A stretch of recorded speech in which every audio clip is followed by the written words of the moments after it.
পঞ্চায়েতের এনওসি ছাড়াই mobile tower, জমির মালিকের বিরুদ্ধে হাইকোর্টে এবার স্থানীয়রা। পশ্চিম মেদিনীপুরের কেশপুরের আনন্দপুরের এই ঘটনা, যেখানে নিয়ম না মেনেই টাওয়ার বসানোর অভিযোগ সামনে আসছে। শোভন প্রতিনিধি আমাদের সঙ্গে রয়েছেন। শোভন, পঞ্চায়েতের এনওসি ছাড়া কিভাবে গর্ত করে টাওয়ার বসানোর কাজ এগোচ্ছে, এখানেই তো প্রশ্ন সামনে আসছে। একেবারেই প্রিয়াঙ্কা, দেখো এই প্রশ্নই কিন্তু মূলত তুলেছে যে গ্রামবাসীরা রয়েছে, তারা কিন্তু মূলত এই প্রশ্নই তুলেছে যে পঞ্চায়েত বা পৌরসভার এনওসি দরকার হয়, যেখানে একটি মোবাইল টাওয়ার বসাতে গেলে প্রয়োজনীয় অন্যান্য তথ্যের মধ্যে।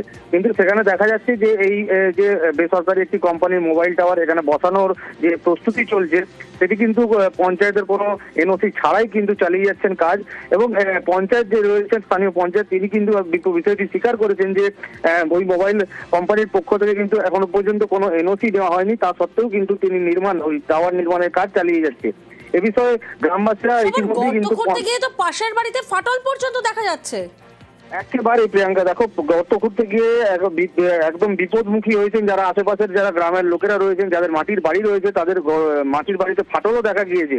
এর পরেও কিন্তু তারা প্রশাসনের দ্বারস্থ হয়ে। স্থানীয়রা ঠিক কি অভিযোগ করছেন শোনা যাক।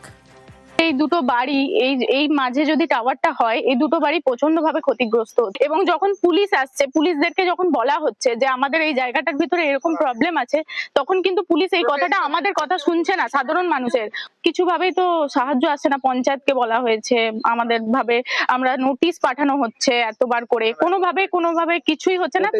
হ্যাঁ, কোর্টে যাওয়া হয়েছে, কোর্টে থেকে নোটিশও আসছে প্রত্যেকবার। শোভন, প্রশাসনের দ্বারস্থ হয়েছেন স্থানীয়রা, কোর্টে পর্যন্ত গেছে, নোটিশ এসেছে কোর্ট থেকে, কিন্তু জমির মালিকের অবস্থান কি, তিনি কি বলছেন? দেখো প্রিয়াঙ্কা, জমির মালিকের যেটা অবস্থান, যে তিনি শুধুমাত্র কোম্পানি তার কাছ থেকে এই জমি লিজে নিয়েছেন এবং পুরো বিষয়টি কোম্পানির আওতাধীন রয়েছেন। কোম্পানি কিভাবে টাওয়ার করবেন, কোম্পানি কার কাছ থেকে পারমিশন নেবে, সেসব বিষয় কিন্তু কোম্পানির, এমনটাই কিন্তু জমির মালিক। মোবাইল সংস্থার দিকে দায় ঠেলছেন জমির মালিক, এনওসি নেওয়ার কাজ মোবাইল সংস্থার বলে দাবি করছেন। শোনাবো আপনাদের। প্রথমত 20 মিটারের নিয়মটা, ওটা তৈরি করা নিয়ম। মোবাইলটা আপনার পকেটে বুকে নিয়ে ঘুরতে অসুবিধা নেই, কিন্তু টাওয়ার হলে অসুবিধা হয়। এটা কোন ধরনের অনৈতিক কথাবার্তা, এটা তো আমার জানা নেই। তো যাই হোক, আমি এখন কোম্পানির সাথে অলরেডি এগ্রিমেন্ট হয়ে গেছে আমার, এবং এটা মেদিনীপুরে গিয়ে রেজিস্ট্রি অফিসে রেজিস্ট্রি হয়ে গেছে, আমি রেজিস্ট্রি হয়ে গেছে। আপনারা লিগেলি বাধা দিয়ে যদি বন্ধ করতে পারেন, কোম্পানি বন্ধ করবে, আর যদি কোম্পানি করতে পারে, কোম্পানি করবে। গ্রামের থেকে যে পঞ্চায়েতের এনওসি পেয়েছে না, ওরা পেয়েছে, ওরা নিয়েছে। শোভন, এক্ষেত্রে পঞ্চায়েতের ভূমিকা কি? একেবারে দেখো প্রিয়াঙ্কা, পঞ্চায়েত যেটা পরিষ্কার জানাচ্ছেন যে বিষয়টি যেহেতু এনওসি ছাড়াই তারা কাজ করছেন, তিনি বিষয়টি ঊর্ধ্বতন কর্তৃপক্ষ অর্থাৎ বিডিও এবং পঞ্চায়েত সমিতিকেও বিষয়টি জানানো হয়েছে পঞ্চায়েতের তরফ থেকে।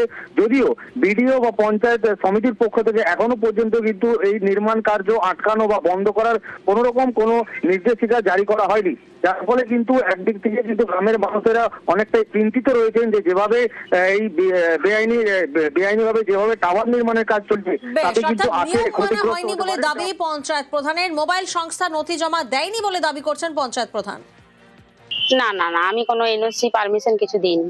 একবার গিয়েছিলেন, ওনাদেরকে একটা ডিমান্ড, আমাদের পঞ্চায়েতে যে ডেভেলপমেন্ট দেওয়া হয়, ওনাদেরকে বলা হয়েছিল, তারপর থেকে ওনারা যোগাযোগ করেননি। তারপরে আর কিছু যোগাযোগই করেনি। একবারে ওনারা কোথা থেকে কি নবান্ন থেকে না কোথা থেকে কি নিয়ে এসছে, কি করছে, এভাবে করছে। আমি কিন্তু কিছু এনওসি দিইনি। আপনি কিছু জানেন না যে কাজ হচ্ছে?